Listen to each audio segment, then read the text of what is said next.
सहनाववतु सहनौ भुनक्तु सह वीर्यं करवावहै तेजस्विनावधीतमस्तु मा विद्विषावहै। ओम शांति शांति शांति।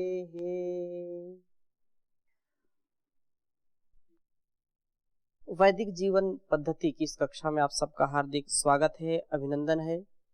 सत्य के ऊपर चर्चा चल रही थी, सत्य को समझने का हम प्रयास कर रहे हैं और हमारे ऋषियों ने जो सत्य की महिमा गाई है, अष्टांग योग में जो अहिंसा के बाद प्रमुख स्थान सत्य का है, उसका हम स्वाध्याय और उसका जो प्रभाव है, उसका जो गुण है, वो हमारे जीवन में किस प्रकार से उन्नति का आधान करता है, ज्ञान का संवर्धन करता है, ज्ञान को परिपक्व करता है और हमारे जो गलत अभ्यास हैं उनको दूर करके हमारे अंदर बहुत ही पवित्रता, निर्मलता का भाव जागृत होता है, अहिंसा का भाव जागृत होता है। हर प्रकार के दुरित से हम बच सकते हैं यदि हम सत्य का आचरण करते हैं। पिछली कक्षा में हमने चर्चा की थी, आप में से किसी का कोई प्रश्न हो तो आप पूछ सकते हैं। जी स्वामी जी, आपने सत्य के बारे में चर्चा की थी और बताया था कि सत्य को अपनाकर जीवन में काम, क्रोध और मोक्ष की पा सकते हैं जी। पर आज के स्वामी जी, आज के समय में व्यवहार काल में सत्य का मतलब उपयोग कम करते हैं। जैसे एक माता पिता के बीच में एक बच्चा जो भी अगर कुछ गलत करता है तो वो सत्य बोलकर शेयर नहीं कर पाता है, दोस्तों के बीच में भी। और ऐसे व्यवहार काल में मतलब सत्य का आजकल लोग भूल गए हैं इसको, तो वो कैसे मतलब इसको जो भूल गए हैं उन्हीं को तो याद कराने का यह क्रम चल रहा है। वैदिक जीवन पद्धति, जिस जीवन को हम भूल गए हैं उस जीवन को जिएं, उसको समझें। जहां रही व्यवहारिक जो धरातल है उसमें सत्य का आधान कैसे हो, तो उसमें माता पिता गुरु आचार्य का ये प्रथम कर्तव्य है। ये जो उत्तम शिक्षक हैं, जब उनके आचरण में सत्य होगा तो उनके जो बच्चे हैं, उनके जो शिष्य हैं, वो भी सत्य का आचरण करेंगे। जब माता पिता के जीवन में वो पवित्रता, वो शुचिता नहीं नजर आती है, उनके व्यवहार में वो सत्यता नजर नहीं आती है, तो बच्चे भी माता पिता से झूठ बोलते हैं, मिथ्या भाषण करते हैं, माता पिता को धोखा देने का प्रयास करते हैं। लेकिन जिस संतान का पालन पोषण संस्कारित माता पिता से हुआ है, ऐसे जो ब्रह्मचर्य युक्त जिन्होंने संतान उत्पत्ति की है, जो बहुत ही विशुद्ध आत्मा है जिनकी, बहुत शुद्ध आत्मा जिनकी है, ऐसे माता पिता से जन्मा संतान कभी भी मिथ्या भाषण या मिथ्याचरण नहीं कर सकता है। जो धार्मिक हैं, ऐसे धार्मिक विद्वान माता पिता के रज और वीर से जो संतान जन्म लेगी वो जितेंद्रीय होगी, वह मृत्यु सामने आए तो भी किसी को धोखा देने से कतराएगी। वो कभी किसी को धोखा नहीं देता है, वो कभी भी अपने मर्यादा का उल्लंघन नहीं करता है, कभी भी अपनी जो अनुशासन की स्थिति है उसको भंग होने नहीं देता है। परंतु आज का जो परिवेश है उसमें माता पिता का विशेष दोष है। माता पिता संतानों को अच्छी प्रकार से सुशिक्षित, सुसंस्कारित नहीं करना जानते हैं, जिसके कारण आज ये स्थिति है। व्यवहार में नहीं आ पाता। कोई धर्म नाम की चीज है, कोई सत्य नाम की चीज है, कोई अहिंसा नाम की चीज है, ये तक नहीं जानते कि अहिंसा है क्या, वो जानते ही नहीं, सत्य क्या है जानते ही नहीं, बस जीवन को जिए जा रहे हैं और जिसको वो सुख समझ रहे हैं वो दुख है और दुख के घूंट पिए जा रहे हैं। ऐसी स्थिति में जीवन में केवल भटकाव होता है, दुख होता है, भले ही क्षणिक हमको सुख की अनुभूति होती हो। तो ऐसे माता पिता का ये विशेष कर्तव्य है कि उनको सुशिक्षा दे, उनको सत्य क्या है, असत्य क्या है, विद्या क्या है, अविद्या क्या है, हिंसा क्या है, अहिंसा क्या है, उनको बताए। तो ऐसे संतान जब उत्कर्ष को प्राप्त होंगे तो कभी भी माता पिता, मित्र, सखा, बंधु को कभी धोखा नहीं देते। धोखा वही देंगे जिन्होंने इस विद्या को जाना नहीं है। प्रणाम स्वामी जी। जी ये सत्य के विषय में मेरा एक प्रश्न है जी। मैंने सुना है और पढ़ा भी है कि लोग बोलते हैं कि एक सत्य की खोज, सत्य की खोज। तो ये सत्य जो हम पढ़ रहे हैं वही सत्य है कि वो सत्य की खोज जो मैंने सुना है, पढ़ा है, वो सत्य क्या है? जी, सत्य की खोज का तात्पर्य क्या है?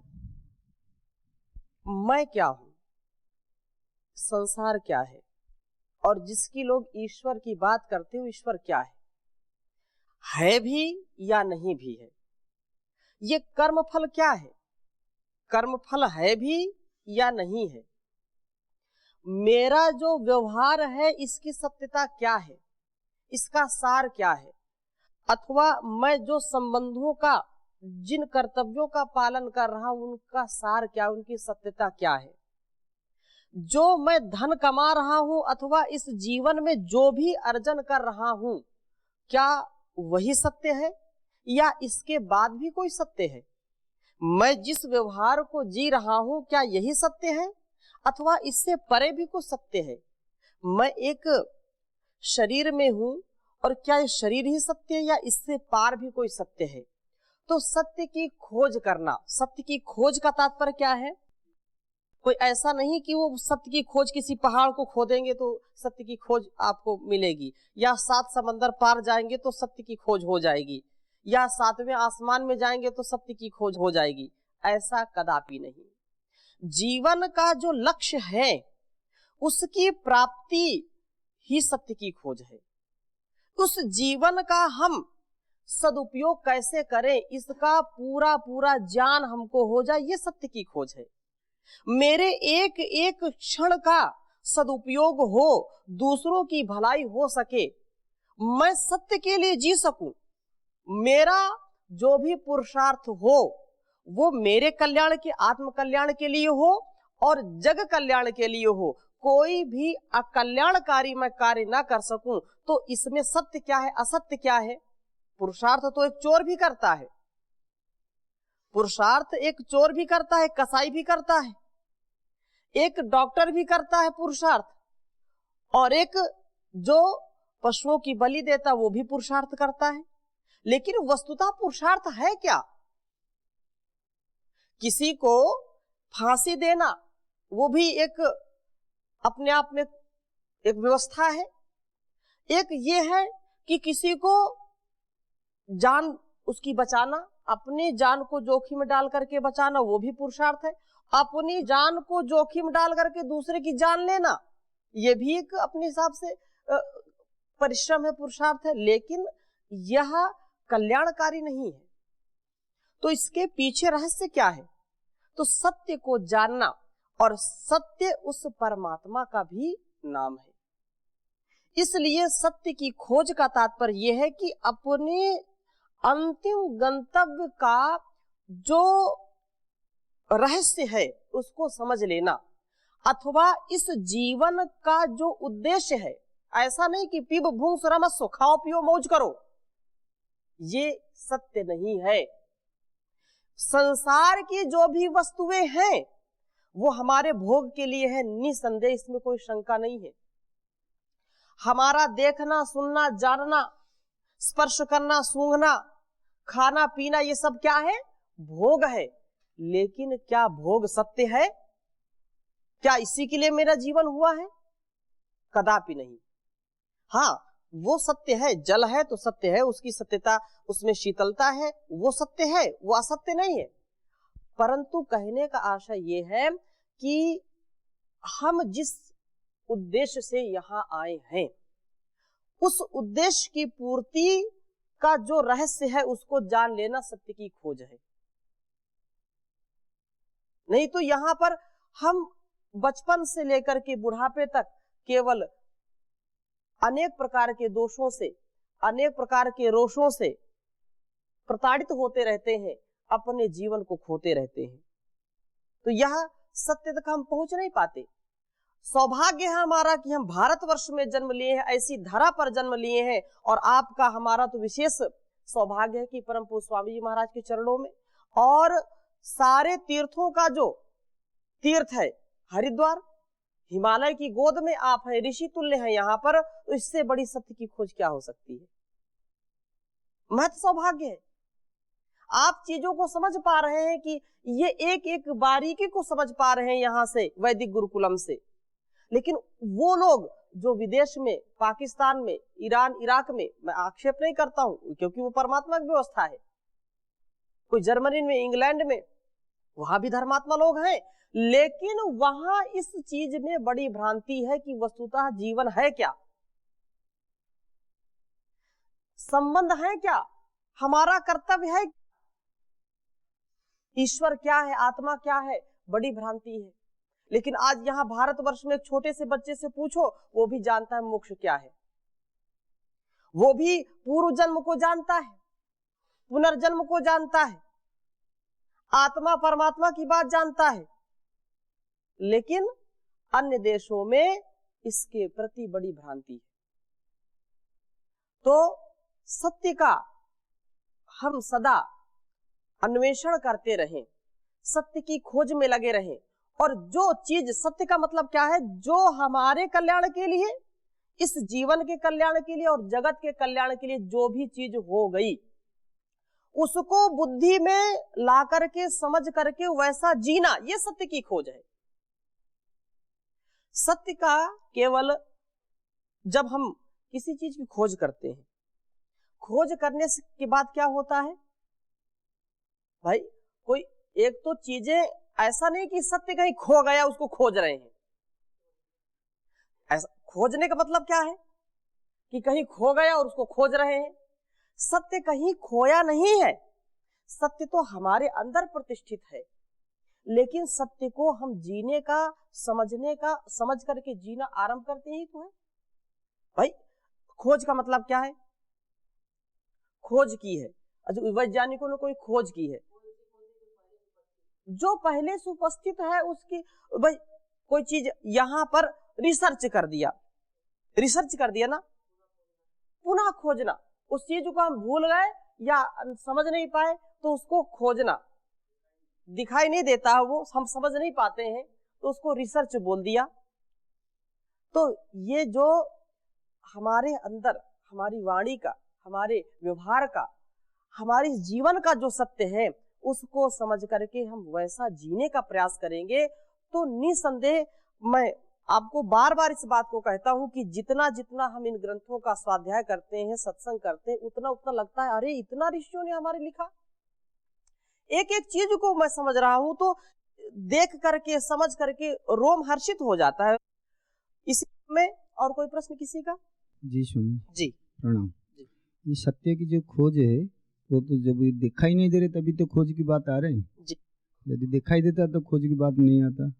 उसका पहचान क्या है, सत्य क्या है, मिथ्या क्या है, इसको कैसे पहचाने? जो चीज मैं आपसे प्रश्न करूंगा, जो चीज दिखाई पड़ती है क्या उसी की सत्ता होती है? आप हवा को देख पाते हो क्या? नहीं। हवा है कि नहीं है, ठीक है। ये जो लाइट जलती है इसमें बिजली दिखाई पड़ती है आपको? करंट दिखाई पड़ता है? नहीं। लेकिन करंट है, कभी तार पकड़ करके देखिए, है कि नहीं? जैसे जो है अग्नि पेटिका, माचिस है, माचिस में अग्नि है कि नहीं है, लेकिन दिखाई नहीं पड़ती। दूध में जो है मक्खन होता है, घी होता है, कभी दिखाई पड़ता है? नहीं दिखाई पड़ता। लेकिन जो चीजें हमको दिखाई पड़ती उन्हीं पर विश्वास होता है, जो चीजें दिखाई नहीं पड़ती उन पर विश्वास नहीं होता है, ये हमारी सबसे बड़ी कमी है। इसलिए जो आपने बात कही उसको अनुभव करते हैं, तो ये बात बिल्कुल सत्य है। हम उसको व्यवहार में अनुभव करते हैं, हम दिखा नहीं सकते। आप इतनी बड़ी पाकशाला की व्यवस्था देखते हैं, किसी की भूख को आज तक देख पाए कि कितनी भूख लगी, जरा दिखाओ, किसी को देख नहीं पाते। जो पाकशाला के अंदर घुसते उनको अनुभव होता है ना, भूख है तभी तो आ रहे। हाँ, तो वो अनुभव करते हैं ना। और किसी को प्यास लगती है तो प्यास कोई दिखा नहीं सकता, किसी के पेट में दर्द है, दर्द को दिखा नहीं सकता है। इसलिए उन लोगों के लिए बात कही जा सकती है कि जो लोग ये समझते हैं कि कोई चीज दिखाई पड़ी तभी हमको विश्वास होता है, भाई आंखों की देखी हम मानते हैं। तो बहुत ऐसी चीजें हैं कि जिनको आप देख नहीं सकते लेकिन उनको मानते हैं। तो सत्य को देखा नहीं जा सकता लेकिन माना जा सकता है, और मान करके ही, जान करके ही इसको हम व्यवहार में लाते हैं, और इसी से हमारा जीवन सार्थक और सफल होता है। हमने अपने पिताजी को देखा, पिताजी के पिताजी को देखा, लेकिन पिताजी के पिताजी के पिताजी को नहीं देखा, तो क्या वो थे? नहीं थे। यदि वो ना होते तो हम ना होते, आप ना होते। तो जो चीजें ऐसे हठ दुराग्रह लोग करते हैं, अरे किसी ने देखा क्या इसको, बिना मतलब बावड़े हो रहे हैं, तो ये वो स्वयं अपने जीवन में उतारने का प्रयास नहीं करते। इसी प्रसंग को आगे बढ़ा महर्षि मनु भी बहुत ही यह प्रसिद्ध श्लोक है और हमारे जीवन का यह दर्पण है। हमारे व्यवहार कैसे हो सत्य को लेकर के, तो कह रहे हैं सत्यम ब्रूयात। कोई बोलता है कि सत्य तो कड़वा होता है, सत्य हम बोलते हैं तो झगड़ा हो जाता है।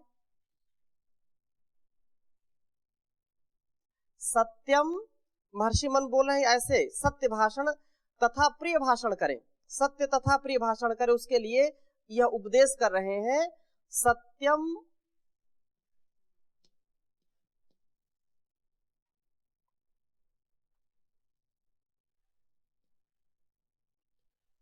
सत्यम ब्रूयात प्रियम,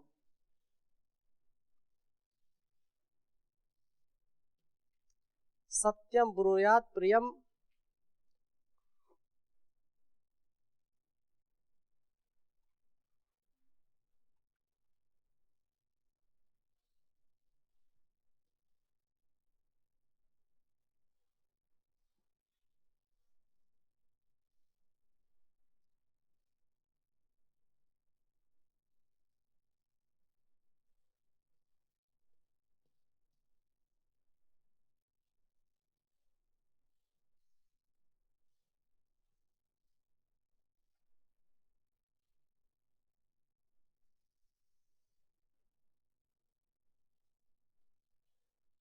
बहुत अच्छा श्लोक है, ये प्रसिद्ध भी है, आप इसको स्मरण कर सकते हैं।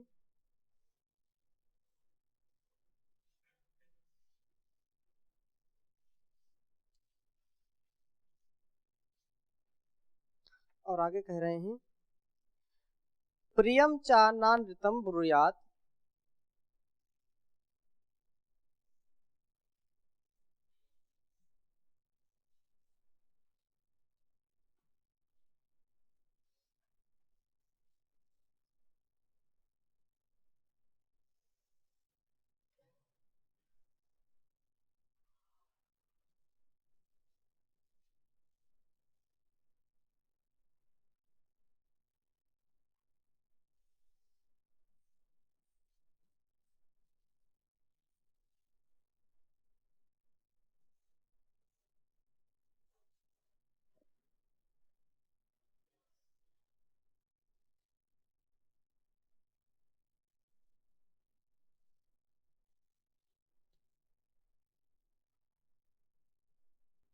ये सनातन धर्म है।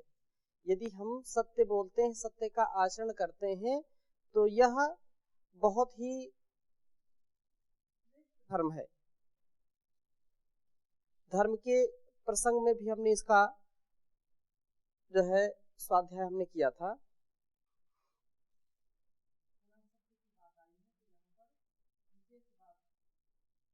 एक बार उच्चारण करेंगे। सत्यम ब्रूयात प्रियम ब्रूयात, ना ब्रूयात सत्यम अप्रियम,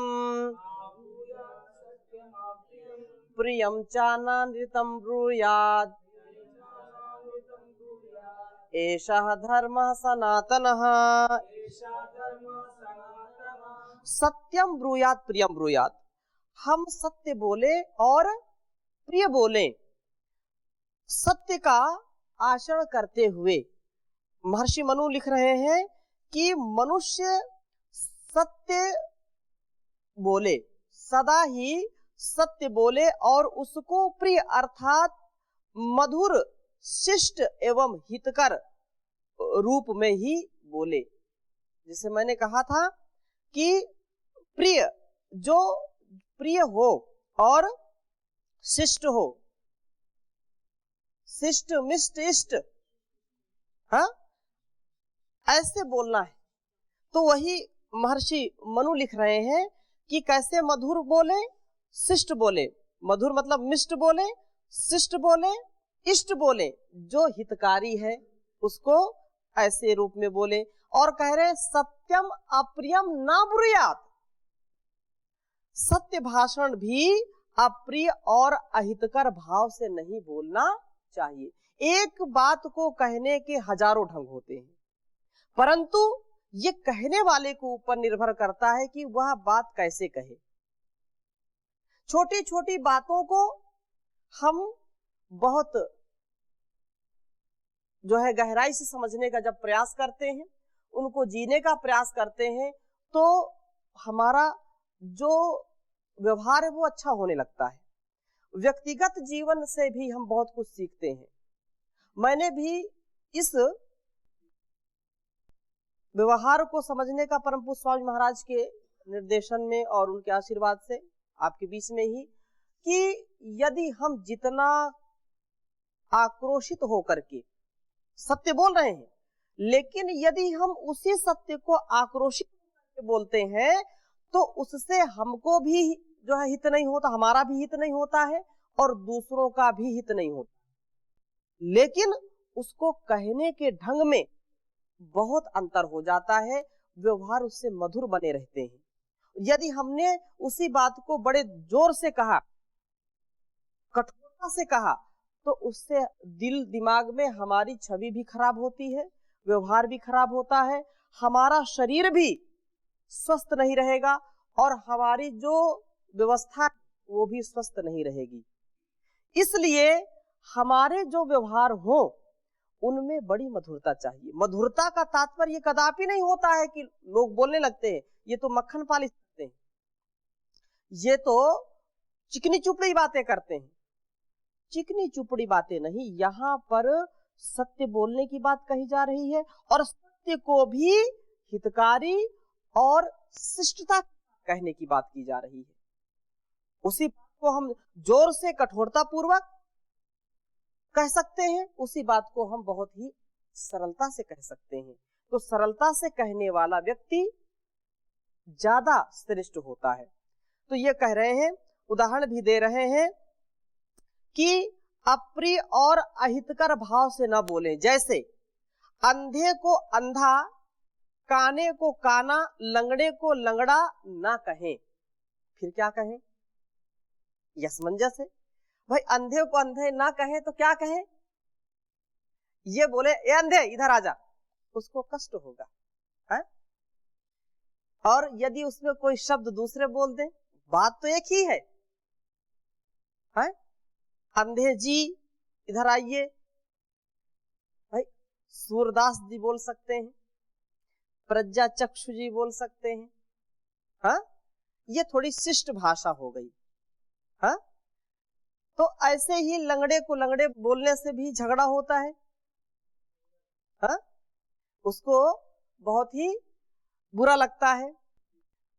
और कह रहे प्रियम अनृतम न ब्रूयात। अगली बात कह रहे हैं प्रियम अनृतम न ब्रूयात, प्रियम चा नानृतम ब्रूयात ऐसा धर्म सनातना।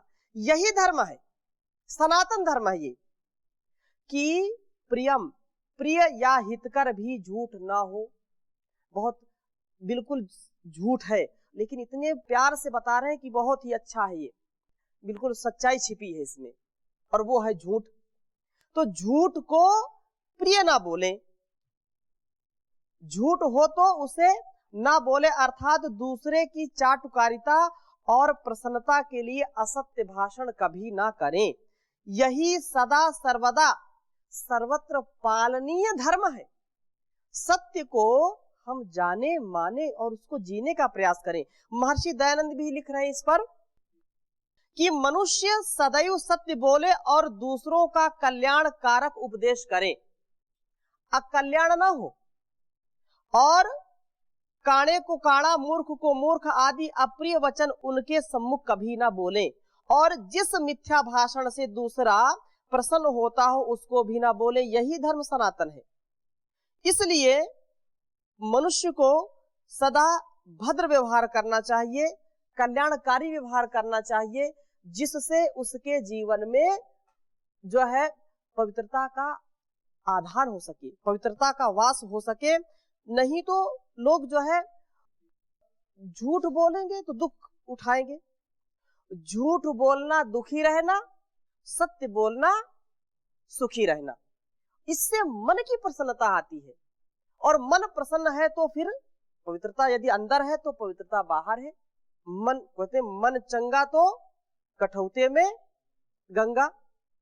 ऐसी वाणी का हम सदा सर्वदा जो है, एक और आभाणक आता है, एक कहावत आती है कि सच बोल पूरा पूरा तोल, सच बोल पूरा पूरा तोल। लोग बोलते हैं कि भाई व्यापार में तो झूठ बोलना ही पड़ता है, अनेक प्रकार से लोग छल कपट करते हैं, तो ऐसी वाणी का हम प्रयोग ना करें व्यापार में भी। यदि आप सत्य बोलोगे, सच सच बोलोगे और जितना है उतना तोलोगे, तो आपका जो व्यापार है वो भी बढ़ेगा, व्यापार आपका घटेगा नहीं। लेकिन यदि छल कपट से आपने की तो वह निश्चित रूप से बहुत ही हमारे लिए दयनीय होगी, हमारे परिवार के लिए दयनीय होगी। और जब आपके जीवन में लोग देखेंगे सत्यता है तो आपके ऊपर भरोसा करेंगे, आपके ऊपर विश्वास करेंगे। और जिसके जीवन में सत्यता नहीं होती है, झूठा होता है वह व्यक्ति, तो झूठे व्यक्ति को कोई जो है विश्वास नहीं करता, चाहे वो पत्नी के रूप में हो, चाहे पति के रूप में हो, चाहे पुत्र के रूप में हो, चाहे पुत्री के रूप में हो। उस शंका बनी रहती है, अविश्वास बना रहता है कि इसका कोई भरोसा नहीं, पता नहीं क्या कर बैठे, पता नहीं क्या कर रहा है, क्या बता रहा है। इसलिए सत्य का सदा आचरण करना चाहिए। सत्य के विषय में हम और आगे चर्चा करेंगे। आज यहीं तक। ओम शांति शांति शांति।